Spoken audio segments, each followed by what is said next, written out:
സന്തോഷം വീണ്ടും എനിക്ക് നിങ്ങളെല്ലാവരെയും കാണാൻ ഇവിടെ വരാൻ പറ്റിയില്ല. അപ്പോൾ നാടകത്തെക്കുറിച്ചാണ് ഞാൻ സംസാരിക്കേണ്ടത്. സാറ് പറഞ്ഞു എൻ്റെ അടുത്ത്.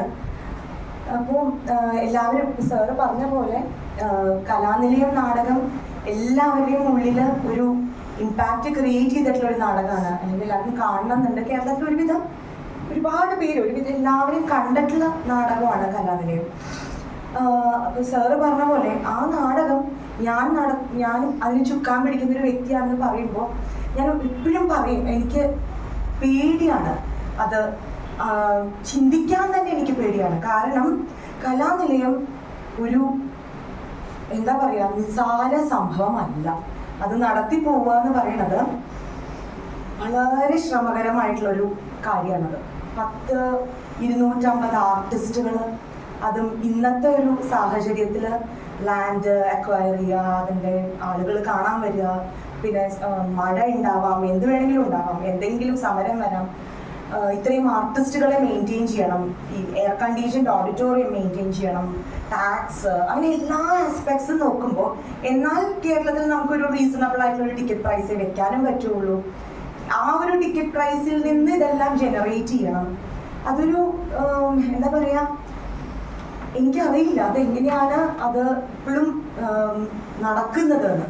അപ്പോൾ ഇപ്പോൾ ആദ്യം എൻ്റെ അച്ഛൻ നടത്തിയിരുന്ന ഒരു കാലഘട്ടത്ത് ഞാൻ അദ്ദേഹത്തെ കണ്ടിട്ടില്ല, അൺഫോർച്ചുനേറ്റ്ലി. എന്ന് വെച്ചാൽ അച്ഛൻ ചെറിയ കുട്ടിയായിരുന്നപ്പോൾ തന്നെ അച്ഛൻ മരിച്ചു. പിന്നെ എൻ്റെ കമ്മ്യൂണിക്കേഷൻ മുഴുവനും എൻ്റെ അച്ഛമ്മ കൊടുങ്ങല്ലൂർ അമ്മണിയമ്മയായിട്ടാണ്. അച്ഛമ്മയിൽ കൂടിയും വീട്ടിൽ വരുന്ന പല കലാകാരന്മാരിൽ കൂടെയാണ് കലാനിലയം എന്താണെന്നുള്ളൊരു പെർസ്പെക്റ്റീവ് എനിക്ക് അറിയുന്നത്. പക്ഷേ എനിക്ക് ഒരു കാര്യം അറിയാം, എല്ലാവരും കാണുമ്പോൾ പറയും അദ്ദേഹത്തെക്കുറിച്ച്. അപ്പോൾ അച്ഛൻ അത് കലാനിലയം കൊണ്ട് നടന്നിരുന്നെങ്കിൽ അദ്ദേഹത്തിന് നാടകം മാത്രമായിരുന്നില്ല, പത്രം ഉണ്ടായിരുന്നു, പ്രസ് ഉണ്ടായിരുന്നു, സിനിമ പ്രൊഡക്ഷൻ ഉണ്ടായിരുന്നു. അപ്പം അതെല്ലാം കൂടെ വെച്ചിട്ടാണ് അദ്ദേഹത്തിന് അത് നടത്താൻ പറ്റിയിരുന്നത്. പക്ഷേ ഇന്ന് അത് പിന്നീട് അച്ഛനും ജഗതി ശ്രീകുമാറും ജഗതി അങ്കിളും കൂടെ വീണ്ടും റീസ്റ്റാർട്ട് ചെയ്തു. പിന്നീട് വീണ്ടും ജഗതി അങ്കിളുടെ ആക്സിഡന്റിന്റെ ഒരു സാഹചര്യം വന്നപ്പോൾ അത് വീണ്ടും നിർത്തേണ്ടി വന്നു. ഇപ്പൊ വീണ്ടും ഏരീസ് ഗ്രൂപ്പ് ചേർന്ന് അത് വീണ്ടും വന്നിരിക്കുകയാണ്. പക്ഷെ ഇതിനകത്തൊരു മാജിക്. ഇപ്പം നാടകം എന്ന് പറയുന്നു, എല്ലാവരും പറയും. ഇപ്പോൾ ഞങ്ങളടക്കം, ഓണസ്റ്റ്ലി സ്പീക്കിംഗ്, ഞങ്ങളടക്കം അച്ഛനെ ഡിസ്കറേജ് ചെയ്തിട്ടുണ്ട്. ഇപ്പൊ ഈ ഒരു ടൈമിൽ ഇത്രയൊക്കെ എല്ലാവരും എന്താ പറയുക, ഫോണിലെ റീൽസ് ആയിക്കോട്ടെ, അല്ലെങ്കിൽ അത്രയും അഡ്വാൻസ്ഡ് ആയിട്ടുള്ള വീഡിയോസും മൂവീസും അത്രയും ടെക്നിക്കലി അഡ്വാൻസ്ഡ് ആയിട്ടുള്ള സിനിമകളും ഒക്കെ ഉള്ളൊരു സമയത്ത് ഇനി ആരെങ്കിലും നാടകം കാണാൻ വീണ്ടും വരുമോ? അതും ഇത്രയും ഇനി 50 വർഷം പഴയ നാടകം. പക്ഷെ അതൊരു മാജിക് എന്ന് തന്നെ പറയണം. ഇപ്പോഴും ആ നാടകം കാണാൻ, അത് 1000 പേർക്ക് ഇരിക്കാൻ പറ്റുന്ന ഓഡിറ്റോറിയത്തിൽ 2 ഷോ വെക്കുമ്പോൾ അപ്പോഴും ആളുകൾ കാണാൻ കുറേ ദൂരേന്ന് വരിക. അത് കണ്ടിട്ട് വീണ്ടും ഇഷ്ടമാവുക. ഇന്നത്തെ കൊച്ചു കുട്ടികൾക്ക്, ഈ ജന ആൽഫ കുട്ടികൾ വരെ ഇത് കണ്ടിട്ട് ഭയങ്കര സംഭവമാണ്, പേടിച്ചു എന്നൊക്കെ പറയുമ്പോൾ സോ ഐ ഫീൽ നാടകത്തിന് മരിക്കാൻ പറ്റില്ല. സോ എത്രയൊക്കെ എന്തൊക്കെ പറഞ്ഞാലും നാടകം ഇവോൾവ് ചെയ്യണം, സിനിമ ഇവോൾവ് ചെയ്ത പോലെ തന്നെ നാടകവും ഇവോൾവ് ചെയ്യണം. ഇന്നത്തെ ഓഡിയൻസിലേക്ക് അത് റീച്ച് ചെയ്യണം, ഇന്നത്തെ കുട്ടികളിലേക്ക് അത് റീച്ച് ചെയ്യണം. കാരണം സാറ് പറഞ്ഞ പോലെ ഡ്രാമ എന്നുള്ളൊരു സാധനം ഒരു സിനിമയിലാണെങ്കിലും ഒരു കഥയിലാണെങ്കിലും ഒരു റിലേഷൻഷിപ്പിലാണെങ്കിലും എനിക്ക് തോന്നുന്നു ഡ്രാമ എന്നുള്ളൊരു എലമെന്റ് ഉണ്ടെങ്കിലേ നമ്മൾ കണക്റ്റഡ് ആവുള്ളൂ. എത്ര സിനിമകൾ നമ്മൾ പറയും ചെയ്യുമ്പോൾ ഭയങ്കര ഷോർട്ട്സ് ആയിട്ടുണ്ട്, ഭയങ്കര ടെക്നിക്കലി അപ്പീലിംഗ് ആയിട്ടുണ്ട്. പക്ഷെ at the end of the day ആ സിനിമ പിന്നെയും കാണണമെങ്കിൽ അതിലൊരു ഡ്രാമ വേണം. അതുകൊണ്ട് തന്നെ ഡ്രാമ എന്നുള്ളത് വളരെ വളരെ ഒരു ഇൻറ്റഗ്രൽ എലമെന്റ് ആണ് നമ്മുടെ ഒരു കൾച്ചറിൽ എന്നാണ് എനിക്ക് ഫീൽ ചെയ്യണത്. അപ്പോൾ കലാനിലയത്തിനെ പറ്റിയിട്ട് എനിക്ക് അധികം സംസാരിക്കാൻ അറിയില്ല, അത്രയും കലാനിലയത്തിന്റെ വലിയ നാടകങ്ങളെ കുറിച്ച്. കാരണം അതെനിക്കും ഒരു അത്ഭുതമാണ്. അത്ഭുതം എന്നുള്ളതിനപ്പുറം അതിനെക്കുറിച്ച് എനിക്ക് ഒന്നും അറിയില്ല. എപ്പോൾ കാണാൻ ചെല്ലുമ്പോഴും ഒരു 10-100 തവണയെങ്കിലും രക്തരക്ഷസ് കണ്ടിട്ടുണ്ട്. എന്നാൽ 101ാമത്തെ തവണ കാണുമ്പോഴും ഫസ്റ്റ് ടൈം കണ്ട അതേ എക്സൈറ്റ്മെന്റിൽ കൂടെ തന്നെയാണ് രക്തരക്ഷസ് വീണ്ടും കാണുന്നത്, അല്ലെങ്കിൽ കടമറ്റത്തിലത്തനാര് വീണ്ടും കാണുന്നത്. സോ അതെനിക്കൊരു അത്ഭുതമാണ്. അതെങ്ങനെ റൺ ചെയ്യുന്നു, അതെങ്ങനെ വീണ്ടും ആളുകളെ അട്രാക്ട് ചെയ്യുന്നു, എല്ലാം ഒരു അത്ഭുതമാണ്. അതിൻ്റെ പുറത്ത് എന്താണ് ഒരു എന്നുള്ളത് എനിക്കിപ്പോഴും അറിയില്ല. സോ അതിനെക്കുറിച്ച് കമൻറ്റ് ചെയ്യാൻ ഞാൻ ആരുമല്ല. അത് എനിക്ക് ഇന്നും എനിക്ക് അറിയില്ല കലാനിലയത്തെ പറ്റിയിട്ട്, സത്യം പറഞ്ഞു. പക്ഷെ ഞാൻ ചെയ്യുന്നത്, ഞാൻ മുമ്പ് വന്നപ്പോൾ ഞാൻ പറഞ്ഞിട്ടുണ്ട്, ലൈക്ക് ഞാൻ അമൃത എഞ്ചിനീയറിംഗ് കോളേജിൽ അസിസ്റ്റന്റ് പ്രൊഫസർ ആയിരുന്നു. പക്ഷെ എപ്പോഴും എന്താ പറയാ, ഒരിക്കലും ഈ നാടകം ലൈഫിൽ ടേക്കൺ ഫോർ ഗ്രാൻഡഡ് ആക്കി എടുത്തിട്ടുണ്ടാവാം. അതുകൊണ്ട് അതിനൊരു വലിയ നാടകം ആയിക്കോട്ടെ, കലയായിക്കോട്ടെ, എപ്പോഴും വീട്ടിൽ ഇത് തന്നെ ഉണ്ട്, ആൾക്കാരുണ്ട്, അച്ഛമ്മയെ കാണാൻ വേണ്ടി നല്ല കലാകാർ വരുന്നു. അപ്പൊ ഇത് ജീവിതത്തിന്റെ ഒരു പാർട്ടായിരുന്നു. അതുകൊണ്ട് അത് ഒരു പ്രൈമറി പ്രൊഫഷനായി മാറുന്ന ഒരിക്കലും ഞാൻ ചിന്തിച്ചിട്ടില്ല. അത് ഞാനൊരു പ്രൊഫഷനായിട്ട് കൺസിഡർ ചെയ്തിട്ടുമില്ല.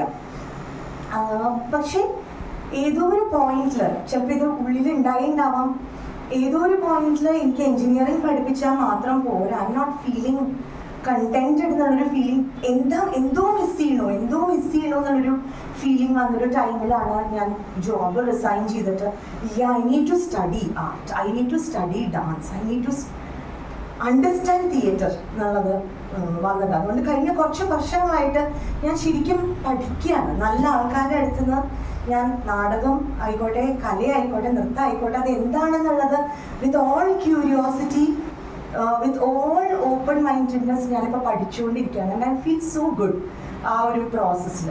അപ്പം ഞാൻ ഇതിനകത്ത് ചെയ്യുന്ന ഒരു കാര്യം എന്താ വെച്ച് കഴിഞ്ഞാൽ, ഇപ്പോൾ ടീച്ചിങ് എന്നുള്ളത് എൻ്റെ ഒരു, എന്തൊക്കെ വന്നാലും ടീച്ചിങ് ഞാൻ എപ്പോഴും ഫീൽ ചെയ്യും. എനിക്ക് ഏറ്റവും ഇഷ്ടമുള്ള, ഞാൻ ബിലോങ് ചെയ്യുന്ന ഒരു ഏരിയ ടീച്ചിങ് ആണ്, വിത്ത് സ്റ്റുഡൻസ് ആണെന്ന്, അല്ലെങ്കിൽ സ്കൂൾ അല്ലെങ്കിൽ കോളേജിലാണ് ഇപ്പോൾ എപ്പോഴും എടുത്തിരിക്കുന്നത്. അതുകൊണ്ട് കോളേജാണ് എൻ്റെ ഫെമിലിയർ എൻവയോൺമെൻറ്റ്.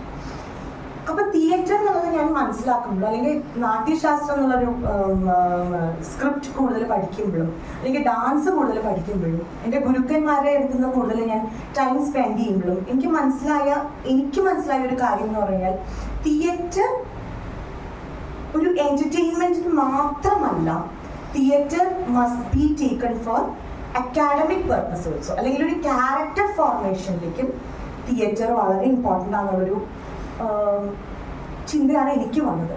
അതുകൊണ്ട് ഞാൻ വർക്ക് ചെയ്യുന്നത് മുഴുവനും ഇപ്പോൾ ഇമോഷൻസ് അല്ലെങ്കിൽ തിയേറ്റർ ആക്ടിവിറ്റീസിൽ കൂടെ എങ്ങനെ വി ക്യാൻ ടീച്ച് ബെറ്റർ, അല്ലെങ്കിൽ എങ്ങനെ ഇമോഷൻസ് കുറച്ചും കൂടെ മനസ്സിലാക്കി, how can we become more empathetic, അല്ലെങ്കിൽ എങ്ങനെ പല സ്ട്രെസ്, ആൻസൈറ്റി ഇതിനെല്ലാം ഓവർകം ചെയ്യാൻ എങ്ങനെ തിയേറ്റർ എന്നുള്ള ടൂൾ യൂസ് ചെയ്യാം, അല്ലെങ്കിൽ ഇമോഷൻസ് എന്നുള്ളത്, അല്ലെങ്കിൽ ഡ്രാമ എന്നുള്ളതിനെ എങ്ങനെ യൂസ് ചെയ്യാം to become better human beings. എന്താ വെച്ച് കഴിഞ്ഞാൽ, ഇപ്പോൾ കോളേജിൽ പഠിപ്പിക്കുമ്പോഴും അതെ, സ്കൂളിലാവുമ്പോഴും അതെ, കുട്ടികളുടെ അടുത്ത് ഇൻട്രാക്ട് ചെയ്യുമ്പോഴും അതെ, AI എന്നുള്ളതിനെ കുറിച്ച് കൂടുതൽ മനസ്സിലാക്കുമ്പോഴും ഒക്കെ അതെ, എനിക്കെപ്പോഴും ഫീൽ ചെയ്യുന്നു ഇനി മൂവിങ് ഫോർവേഡ് ഏറ്റവും ഇമ്പോർട്ടൻ്റ് ആയിട്ടുള്ളൊരു കാര്യം മെൻ്റൽ ഹെൽത്താണ്, ഇമോഷണൽ വെൽബീയിങ് ആണ്. എന്താ വെച്ചാൽ കുട്ടികളുടെ അടുത്ത് എപ്പോഴും ഞാൻ വിചാരിക്കുന്ന കാര്യമാണ്, അപ്പോൾ ക്ലാസ്സിൽ ചെല്ലുന്നു, കുട്ടികളുടെ അടുത്ത് ചോദിക്കുകയാണ് ആർ യു ഹാപ്പി എന്ന് ചോദിച്ചു കഴിഞ്ഞാൽ, ഞാൻ പറയുന്ന സ്കൂളിലെ കുട്ടികളാണ്. നിങ്ങൾ സ്കൂളിൽ പഠിക്കുമ്പോൾ നിങ്ങൾ വേറെ ജനറേഷനാണ്, അല്ലെങ്കിൽ ഞാനും വേറൊരു ജനറേഷനാണ്. സ്കൂളിൽ പഠിക്കുമ്പോൾ ആർ യു ഹാപ്പി എന്ന് ചോദിച്ചാൽ എന്തായിരിക്കും ഉത്തരം ഉണ്ടായിട്ടുണ്ടാവുക? ഹാപ്പി അല്ലാതെ പിന്നെ എന്താ അല്ലേ? സ്കൂളിൽ പഠിക്കുമ്പോൾ ഹാപ്പിയാണ്, പക്ഷെ ഇപ്പൊ കുട്ടികൾ ഹാപ്പി അല്ല. അവരുടെ ഡോമിനേറ്റിംഗ് ഇമോഷൻ എന്താണെന്ന് ചോദിച്ചു കഴിഞ്ഞാൽ, അവർക്ക് എപ്പോഴും പറയാം 3 ഡോമിനേറ്റിംഗ് ഇമോഷനാണ്. ഒന്നില്ലെങ്കിൽ ഗിൽട്ട്, കൺഫ്യൂഷൻ, അല്ലെങ്കിൽ ഫിയർ. എത്ര ചെറിയ ക്ലാസ് തൊട്ടാണെന്നറിയോ? ഗിൽറ്റ്, കൺഫ്യൂഷൻ, ഫിയർ, ഈ 3, അല്ലെങ്കിൽ ടെൻഷൻ. ഇതിലാണ് അവർ നിൽക്കുന്നത്. അപ്പൊ കൊച്ചുകുട്ടികൾ തന്നെ ഇത്രയും ആൻസൈറ്റി വരുന്നു, ഇത്രയും ടെൻഷൻ വരുന്നു, അവർ ഹാപ്പി അല്ല, അവരുടെ റിലേഷൻഷിപ്സിൽ ഹാപ്പി അല്ല, അവരുടെ സ്കൂൾ എൻവയോൺമെന്റിൽ ഹാപ്പി അല്ല, അവരുടെ ഫ്രണ്ട്ഷിപ്സിൽ അവർ ഹാപ്പി അല്ല. അപ്പൊ എന്താ ലാക്ക് ചെയ്യണേ? അപ്പോഴാണ് എനിക്ക് പേഴ്സണലി ഫീൽ ചെയ്യുന്നത്, ലൈക്ക് ഒരു തിയേറ്റർ ഒരു കോംപ്രിഹെൻസീവ് ആയിട്ടുള്ളൊരു ആർട്ടാണ്. എനിബഡി, ഇപ്പോൾ ക്ലാസ്സിൽ പഠിക്കുന്ന കുട്ടിക്കും തിയേറ്ററിൽ കോൺട്രിബ്യൂട്ട് ചെയ്യാം, ക്ലാസ്സിൽ ഇപ്പോൾ വരയ്ക്കാൻ ഇഷ്ടമുള്ളൊരു കുട്ടിക്കും തിയേറ്ററിൽ കോൺട്രിബ്യൂട്ട് ചെയ്യാം, പാട്ട് പാടുന്ന ഒരു കുട്ടിക്കും തിയേറ്ററിൽ കോൺട്രിബ്യൂട്ട് ചെയ്യാം, ഫാഷൻ ഡിസൈനിങ് ഇഷ്ടമുള്ളൊരു കുട്ടിക്കും തിയേറ്ററിൽ കോൺട്രിബ്യൂട്ട് ചെയ്യാം, ആർട്ട് വർക്ക് ഇഷ്ടമുള്ളൊരു കുട്ടിക്കും തിയേറ്ററിൽ കോൺട്രിബ്യൂട്ട് ചെയ്യാം, ആക്ടിങ് ഇഷ്ടമുള്ളൊരു കുട്ടിക്കും തിയേറ്ററിൽ കോൺട്രിബ്യൂട്ട് ചെയ്യാം, റൈറ്റ് ചെയ്യുന്ന റൈറ്റർക്കും തിയേറ്ററിൽ കോൺട്രിബ്യൂട്ട് ചെയ്യാം. സോ എനി ഫീൽഡ്, അല്ലെങ്കിൽ ടെക്നോളജി ഇഷ്ടമുള്ളൊരു കുട്ടിക്കും തിയേറ്ററിൽ കോൺട്രിബ്യൂട്ട് ചെയ്യാം. സോ ഐ ഫീൽ തിയേറ്റർ ഒരു 360 ഡിഗ്രി ആർട്ട് ഫോം ആയിട്ടാണ് എനിക്ക് ഫീൽ ചെയ്യുന്നത്. സോ തിയേറ്ററിൽ കൂടെ അഡ്രസ് ചെയ്യാൻ പറ്റാത്ത ഇഷ്യൂസ് ഉണ്ട് എന്ന് എനിക്ക് തോന്നുന്നില്ല. സോ അതിൽ ഞാൻ കൂടുതലും വർക്ക് ചെയ്യുന്നത് മെൻ്റൽ ഹെൽത്താണ്. കാരണം എനിക്ക് ഫീൽ ചെയ്യണു മെൻ്റൽ ഹെൽത്ത് പഠിക്കുന്നതും അല്ലെങ്കിൽ സ്കൂളിൽ പോകുന്നതും അല്ലെങ്കിൽ റിലേഷൻഷിപ്സിലും ഇതിലെല്ലാം എന്താ പറയുക, ഈ ഡ്രാമ എന്നുള്ളത് കുറേയും കൂടെ മനസ്സിലാക്കുക, അല്ലെങ്കിൽ ഇമോഷൻസ് എന്നുള്ളത് കുറേയും കൂടെ മനസ്സിലാക്കിയാൽ കുറേയും കൂടെ മനോഹരമായിട്ട് എല്ലാത്തിനെയും അപ്രോച്ച് ചെയ്യാൻ പറ്റുന്നതാണ് എനിക്ക് തോന്നുന്നത്. സോ അതാണ് എനിക്ക് നാടകത്തെക്കുറിച്ചും ഡ്രാമയെക്കുറിച്ചുമുള്ള എൻ്റെ ഒരു പെർസ്പെക്റ്റീവ്. സോ ഞാൻ വർക്ക് ചെയ്യുന്നതും ഞാൻ കാണുന്നതും ഞാൻ വിഷ്വലൈസ് ചെയ്യുന്നതും ഞാൻ സ്വപ്നം കാണുന്നതും നാടകം എന്നുള്ളത് എല്ലാവരിലേക്കും എത്തണം, എല്ലാ കുട്ടികളിലേക്കും അത് എത്തണം, എല്ലാവരിലേക്കും എത്തണം. അതിൻ്റെ ഈ ടാബു ഇപ്പം എനിക്കെന്നെ അറിയാം പേഴ്സണലി, സിനിമ എന്നുള്ളത് പോലെ പോലും അല്ല നാടകം എന്നുള്ളത്. അതിനത്ര വലിയ എന്താ പറയുക. അപ്പോൾ ഞാൻ നാടകം ഹിഡംബി ഡ്രാമ ഞാൻ ഫസ്റ്റ് പെർഫോം ചെയ്തതാണ് ഹിഡംബി. അത് ഒരുപാട് സ്ട്രഗിൾസിൽ കൂടെ ഞാൻ പെർഫോം ചെയ്തൊരു ഡ്രാമയാണ്. എന്താ വെച്ച് കഴിഞ്ഞാൽ ഹിഡംബി എന്നുള്ള ഡ്രാമ ഓൾറെഡി വേറൊരു ആർട്ടിസ്റ്റ് ആയിരുന്നു അത് ചെയ്തുകൊണ്ടിരുന്നത്. പക്ഷേ അവർക്ക് പ്രഗ്നൻ്റ് ആയിട്ട് അവർക്ക് പെട്ടെന്ന് ബാക്ക് ഓഫ് ചെയ്യേണ്ടി വന്നു. പക്ഷെ ഒരുവിധം എല്ലാ ടിക്കറ്റ്സും ഒക്കെ സോൾഡ് ഓഫ് ആയിരുന്നു. അച്ഛനെല്ലാം പബ്ലിസിറ്റി ഒക്കെ തൃശ്ശൂർ കൊടുത്തു കഴിഞ്ഞു, ലുലുവില് ഹാളിന്റെ പൈസ കൊടുത്തു കഴിഞ്ഞു, കുറച്ച് സ്പോൺസേഴ്സിൻ്റെ നിന്ന് പൈസ കിട്ടിക്കഴിഞ്ഞു. അപ്പൊ പിന്നെ ഇതിൽ നിന്ന് ബാക്ക് ഔട്ട് ചെയ്യാൻ പറ്റില്ല. അങ്ങനെയൊക്കെ ടൈമിൽ അച്ഛനും ഇങ്ങനെ കുറേ പേരെ സെർച്ച് ചെയ്തുകൊണ്ടിരിക്കുവാണ് വേറൊരു ആർട്ടിസ്റ്റിനെ ആരെയാ പഠിപ്പിക്കുക എന്ന് വെച്ചാൽ ഇത് വലിയൊരു ഡ്രാമയാണ്. അതും ഓൾമോസ്റ്റ് ലൈക്ക് അതൊരു സോളോ പെർഫോമൻസ് ആണ്. അങ്ങനെ ഇരിക്കുമ്പോൾ ഞാൻ അതുവരെ നാടകം ചെയ്തിട്ടില്ല, ഒരിക്കലും ലൈഫിൽ ചെയ്തിട്ടില്ല. സ്കൂളിൽ പഠിക്കുമ്പോഴൊക്കെ ഡാൻസേ ഉള്ളൂ, ഡ്രാമ ചെയ്തിട്ടില്ല. അപ്പോൾ എനിക്ക് തോന്നിയതാണ് ഒന്ന് ചെയ്ത് നോക്കിയാലോ ഹിഡംബി. അപ്പം അച്ഛൻ പറഞ്ഞു കേട്ടോ, മോളെ ഇത് വിചാരിക്കണ പോലെയല്ല, നാടകം വിചാരിക്കണ പോലെയല്ല, ഓൺ സ്റ്റേജ് ഇത്രയും ഡയലോഗ് പറയണം, അതും ഒറ്റയ്ക്ക് ഒരാൾ ഇത്രയും പേര് കലാനിലയത്തിന്റെ നാടകം കാണാൻ വരികയാണ്, സ്കൂൾ നാടകമല്ല. അപ്പോൾ ഇവിടെ വന്നിട്ട് അവർ ടിക്കറ്റ് എടുത്ത് കാണാൻ വരികയാണ്, അതിന്റെ സീരിയസ്നെസ് വേണം. അത് കുറച്ച് ദിവസമേ ഉള്ളൂ, ഒരു 2 weeks ടൈമേ ഉള്ളൂ എനിക്ക് പഠിക്കാനും.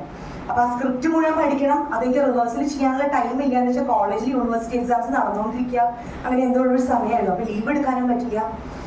പക്ഷെ എന്തോ അത് പറഞ്ഞപ്പോൾ തൊട്ട് എനിക്കതൊരു ചലഞ്ചായി, എനിക്കത് പഠിക്കണം, എനിക്ക് ഹിഡംബി ചെയ്യണം. അങ്ങനെ ഹിഡംബി പഠിച്ചു.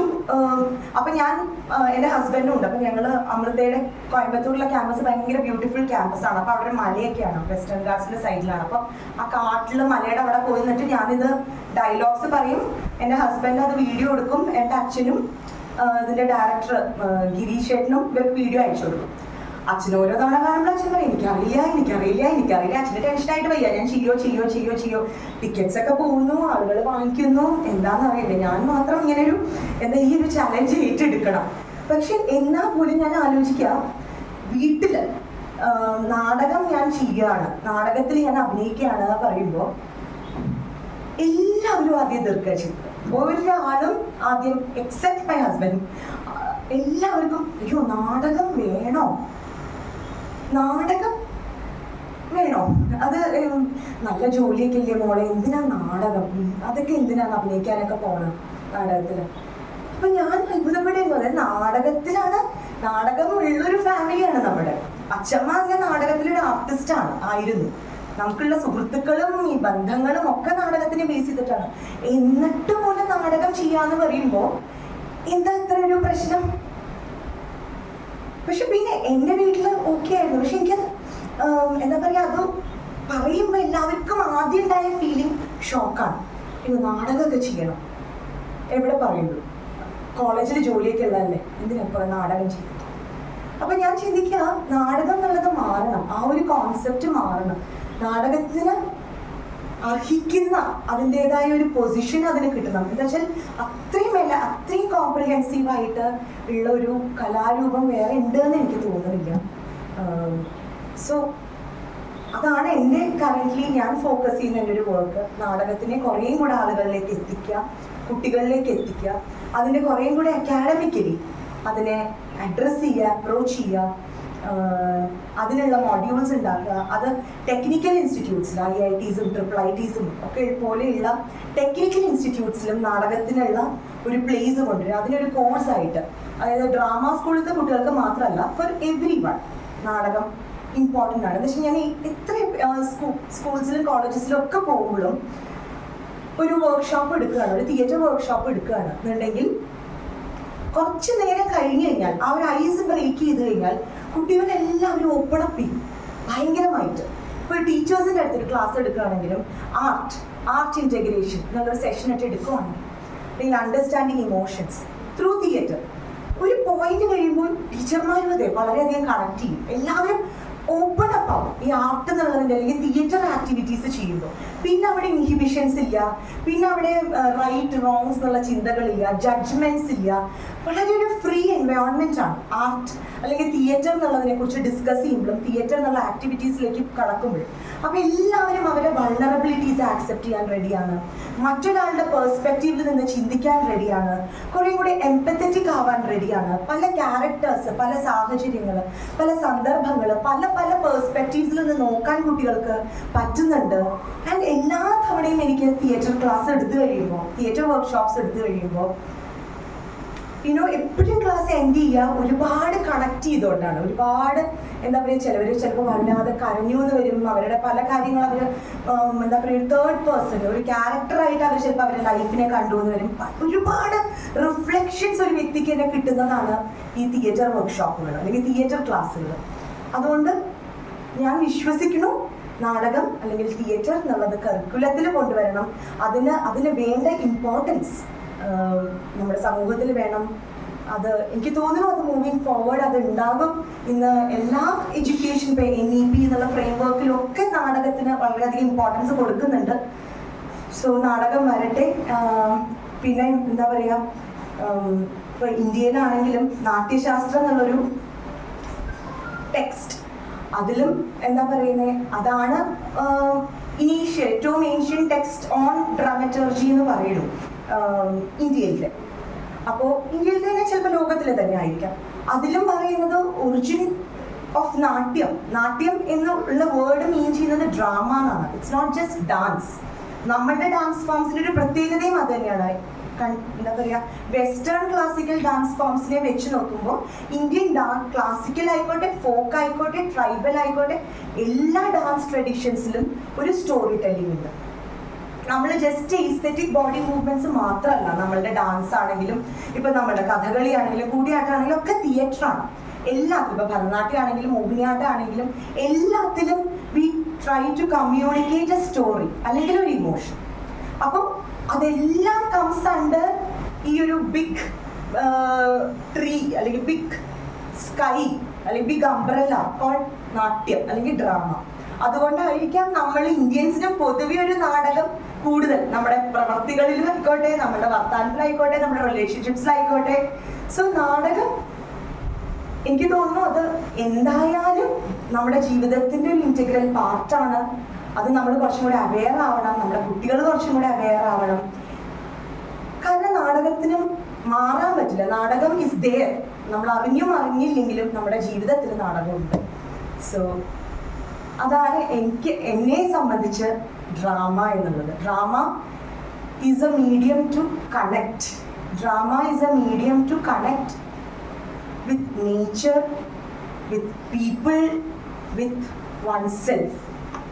സോ നാടകം എനിക്ക് അത്രമാത്രം പേഴ്സണലാണ്. Thank you.